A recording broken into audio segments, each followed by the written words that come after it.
A hunting trip leads to 114 criminal charges. I'm your neighborhood reporter, Lori Nettleton, in the South Hills east of Rogerson, and investigators say they have evidence that a businessman was hunting illegally. They say the investigation exposed a pattern of activity that spans several years from at least 2019 through 2023. A group of 12 men identified in a series of hunting trips in 2023 in the South Hills just north of the Nevada border in southern Twin Falls County. Investigators say they observed men loading 5 deer heads into an enclosed trailer but did not see evidence of coolers large enough to store meat from the deer. In Idaho, hunters are required to salvage a certain portion of meat from each animal. To not do so is considered wasting of game. Upon contacting the hunters, investigators say they were unable to produce evidence of possessing tags for Unit 54, which is a controlled hunt unit.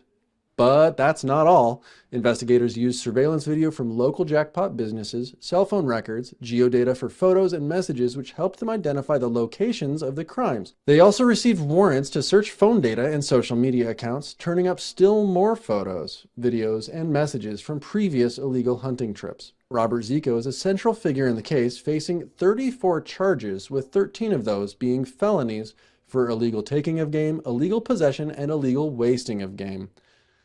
Fish and Game Senior Conservation Officer Jim Sterling was not able to speak about this case as it is still under investigation.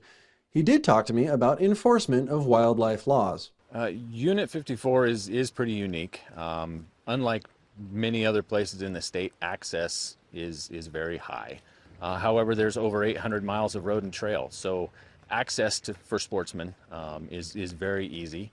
Sterling told me that as a controlled hunt area, Game Management Unit 54 had only 300 deer tags available this year, making it a coveted hunt. Generally, controlled hunts come with the possibility of a better than average large game harvest for people seeking trophy quality deer. You know, having that as a controlled hunt helps us manage those animals just a little bit better, so we can set the number of animals that are potentially going to be taken.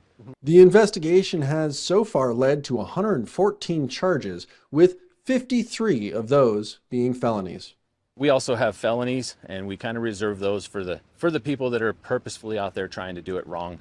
All the defendants have made initial appearances in court. Trials to start in the coming months. I'm your neighborhood reporter, Lori Nettleton, in the South Hills east of Rogerson for Idaho News 6.